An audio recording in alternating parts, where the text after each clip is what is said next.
मेरे प्यारे मित्रों नमस्कार। तो आज हम बात कर रहे हैं अ, कुछ इम्पोर्टेंट बातें कर रहे हैं आपसे। हमारे स्टूडेंट की बहुत डिमांड थी कि सर इस तरीके से वीडियो बनाइए कि सामने से आपका चेहरा दिखे। तो ज़्यादा फोकस हो पाता है। ठीक है, तो मैं प्रयास करता हूँ। हम लोगों को समझना है कि भाई अ, हमारा जो फेस है उससे ज़्यादा ज़रूरी है हमारी बात आप तक पहुँच पाए, हमारे शब्द आप तक पहुँच पाए। आपको मालूम है कि हमने 36,000 घंटे देकर आपके लिए कंटेंट बनाया है, थ्योरी सब्जेक्ट का कंटेंट बनाया है।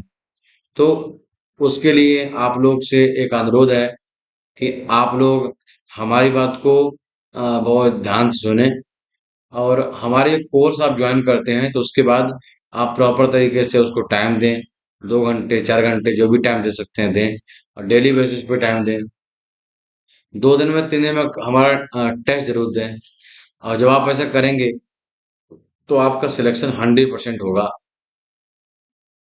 ये मेरी गारंटी है। अच्छा, आप लोगों को मालूम है कि पिछले आने वाले समय में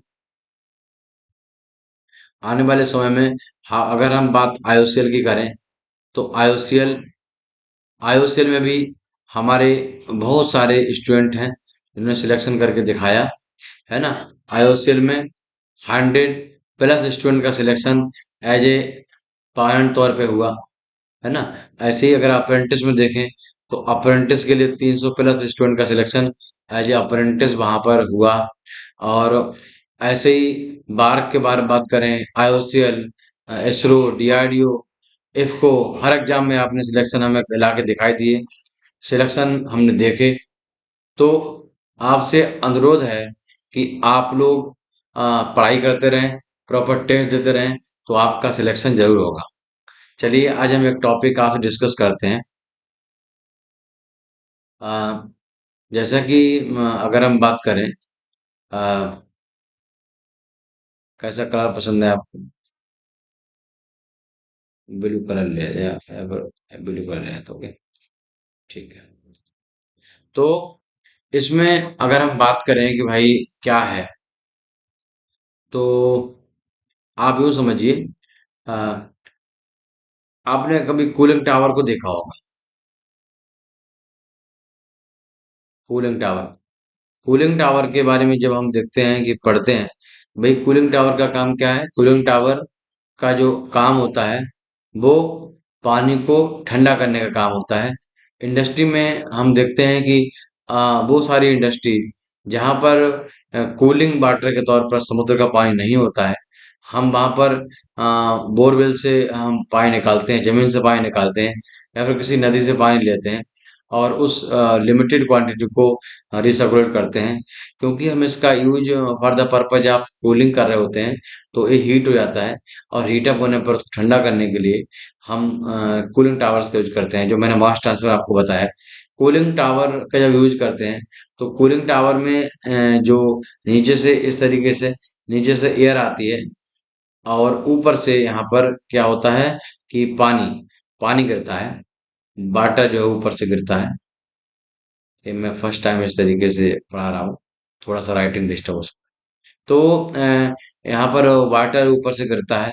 एज अ रिजल्ट क्या होता है कि अ, जो हमारा वाटर होता है, वाटर का हीट ट्रांसफर किसमें होता है? एयर में होता है। ठीक है, तो यहाँ पर जो हीट ट्रांसफर होता है वो कहाँ होता है? हॉट वाटर टू एयर होता है। ठीक है, तो जब हीट का ट्रांसफर हो रहा होता है वाटर से एयर में, तो साथ साथ में क्या होता है, कई बार मास ट्रांसफर भी हो जाता है। आपको मालूम है कि आप यहाँ देखते हैं कि एयर एयर में जो ह्यूमिडिटी होती है, यानी कंटेंट ऑफ वाटर होता है, कंसंट्रेशन होता है, वो काफी कम होता है। और जबकि ये वाटर तो प्योर वाटर है। तो यहाँ पर फेज ट्रांसफर हमें देखने को मिलता है। एक फेज से दूसरी फेज में हमारा मास ट्रांसफर ऑफ वाटर देखने को मिलता है, साथ में हीट ट्रांसफर देखने को मिलता है। तो जब जब कोई भी केस ऐसा हो जहां पर हीट ट्रांसफर और मास ट्रांसफर साइमल्टेनियसली होते हैं, तो वहां पर हम एक नंबर यूज करते हैं जिसको लुईस नंबर बोलते हैं।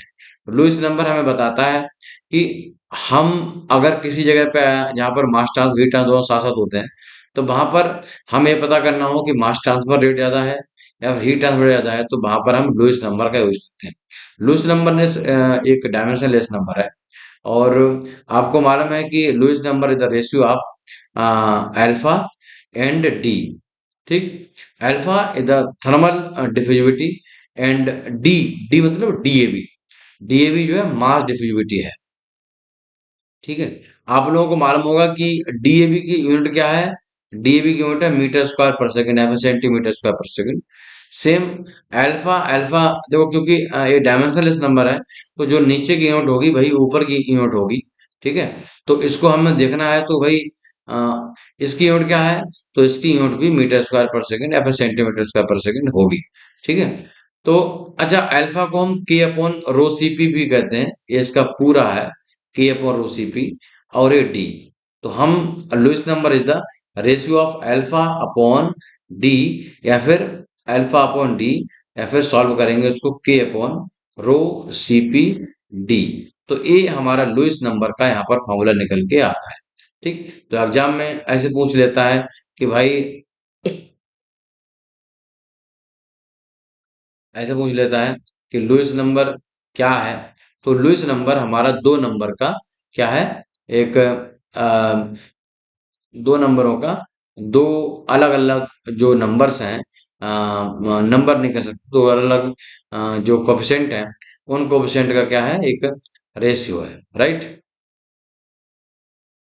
अच्छा, जैसे अगर कहीं पर इसकी वैल्यू मोर देन वन है, इसका मतलब है कि alpha is more than D. ठीक है, मतलब जब यहाँ पर हीट और मास ट्रांसफर हो रहा है, तो वहां पर मास ट्रांसफर कम हो रहा है और हीट ट्रांसफर ज्यादा हो रहा है। तो हमारा जो फोकस है कूलिंग टावर में वो यही है, लुईस नंबर यहाँ पर ज्यादा होना चाहिए, क्योंकि मेन हमारा फोकस क्या है, हीट ट्रांसफर करना है, मास ट्रांसफर करना नहीं है। मास ट्रांसफर इतना ज्यादा होगा, उतना हमें एक्स्ट्रा बाहर से वाटर ऐड करना पड़ेगा, जो मेकअप वाटर बोलते हैं, जो हम लोग सब में डालते हैं। ये मेकअप वाटर काफी कॉस्टली पड़ता है, स्पेशली उन जगहों पर जहाँ पर हम बोरवेल से वाटर लेते हैं। ठीक है, तो हमें यहाँ पर Lewis number more than one maintain करना है। अगर Lewis number less than one है, इसका मतलब है कि numerator numerator is less than the denominator, means alpha alpha is less than the D, D the mass diffusivity. D मैं आपको दोबारा बता दूं, डी का मतलब है डीएवी, है ना। आपने जो फर्स्ट फिक्स लॉ पढ़ा था कि J A equal to minus D और D C upon D Z, this is the first Fick's law. ठीक, ये फिक्स का फर्स्ट लॉ है, स्टेडी स्टेट डिफिजन के लिए यूज होता है। अगर एक केस अनस्टेडी स्टेट होता, तो यहाँ पर इसका सेकंड लॉ यूज होता, और सेकंड लॉ जो है वो D C upon D T, है ना, इक्वल्स टू डी, और यहाँ पर डेल स्क्वायर सी ए है, तो कोई कंपाउंड ले लें तो डी डेल स्क्वायर सी ए, और अगर वन डायमेंशन ले लें तो डी एक्स स्क्वायर यहाँ पर होता है। ठीक, ध्यान देने वाली बात यह है कि जो न्यूटन फिक्स का फर्स्ट लॉ है वो उसमें माइनस होता है, जबकि इस फिक्स का सेकंड लॉ है उसमें माइनस नहीं होता। क्लियर, ये बहुत महत्वपूर्ण पॉइंट है। एग्जाम में क्वेश्चन आता है तो यहाँ पर इस तरीके से कंफ्यूज करता है कि आगे माइनस है कि नहीं है। तो फिक्स का सेकंड लॉ अनस्टेडी स्टेट के लिए यूज होता है, और इसमें प्लस दिया है। हमने आपको लुईस नंबर के बारे में बताया। कई बार मास ट्रांसफर और हीट ट्रांसफर रेट दोनों बराबर होते हैं, उसके में लुईस नंबर की वैल्यू वन होती है। एग्जाम में कई बार क्वेश्चन आ चुका है कि भाई लुईस नंबर की वैल्यू वन कौन से केस में होती है। ठीक, तो ये इसका आंसर है। क्लियर। हमने मास ट्रांसफर में आपको बहुत बेहतरीन तरीके से समझाया है कि भाई फिक्स का फर्स्ट लॉ क्या है, कौन कौन एजम्पशन है, फिक्स का फर्स्ट लॉ कहाँ लगता है। आपको मैंने वहां समझाया कि भाई ये इसको डीएबी कहते हैं, जी द डिफ्यूजिविटी बोलते हैं इसको, या डिफ्यूजन कोएफिशिएंट बोलते हैं। फिर एक मास ट्रांसफर कोएफिशिएंट होता है, मास ट्रांसफर कोएफिशिएंट। तो मास ट्रांसफर कोएफिशिएंट कहाँ यूज करते हैं, डिफ्यूजिविटी कहाँ यूज करते हैं, इन दोनों में रिलेशन क्या है ना। ये मैंने आपको वहां पर बताया था। कोई पूछे रिलेशन क्या है, तो शेयरवुड नंबर जो है, यहाँ से आप देख सकते हैं शेयरवुड नंबर यहाँ से निकल के आता है। और serial number just like a Nusselt number in heat transfer operation. So Nusselt number क्या था, एच डी अपॉन के था, तो यहाँ पर के और एल एच डी अपॉन के था, तो हीट ट्रांसफर को थर्मल कंडक्टिविटी था, तो यहाँ पर डी आ जाएगा। तो ये रिलेशन होगा सेरवुड नंबर का। Sherwood number in mass transfer just analogous with Nusselt number heat transfer operation. So यहाँ पर हम के को रिलेशन देखेंगे, तो के इज द समानुपाती है ना, डी पावर वन। ओके, तो ये रिलेशन है। अगर किसी भी केस के लिए स्टडी करना है कि आपको के में और डी में क्या रिलेशन है, तो हम उस केस के लिए सेरवट नंबर की वैल्यू फाइंड आउट करते हैं। सेरवट नंबर की वैल्यू डिफरेंट डिफरेंट फेजेज में, डिफरेंट डिफरेंट केसेस में अलग अलग होती है। जिस तरीके से आपने देखा कि heat transfer of coefficient is depends upon the different different parameters in heat transfer operation, similarly Sherwood number depends upon the different parameter in mass transfer operation, and we can drive a relation between k and kc or kl and d, kc means k and dab by the help of Sherwood number. Okay, तो ये हमने try किया है कि इस तरीके से आपको पढ़ाने का, जिसमें मैं भी आपको देखता रहा हूँ और आप भी हमें देखते रहे, है ना। हम आपको बता दें, अगर आप हमारे स्टूडेंट नए स्टूडेंट हैं, आप नए यूट्यूब पे आए हैं, सब्सक्राइब करिए हमारे चैनल को। हम पिछले 12 सालों से आपको पढ़ा रहे हैं, और हमने जो आपके लिए टाइम दिया है बहुत ही बेमिसाल है। उस टाइम से मैंने जो आपको कोर्स बनाया है, 10 सब्जेक्ट बनाया है आपके लिए, फिर हमने ओपी गुप्ता का वर्ड पॉपुलर सॉल्यूशन जो आपको दिया है अपने एप्लीकेशन पे, केमिकल ग्रुप पे, वो बहुत ही लाजवाब है। जब आप पढ़ेंगे तो आप देखेंगे कि आपने एक गलती की, आपने अभी तक ज्वाइन नहीं किया उसको। अगर आप डिप्लोमा या बीटेक हैं, तो निश्चित ही उसको ज्वाइन करिए। केमिकल इंजीनियरिंग का बेसिक से जो मैंने कवर किया है, वो बहुत ही बेमिसाल है। आपसे अनुरोध है कि आप ज्वाइन करिए उसको, ठीक है। तो आज का ये वीडियो हम यहीं पर समाप्त करते हैं, फिर मिलते हैं, तब तक नमस्कार, जय हिंद, जय भारत।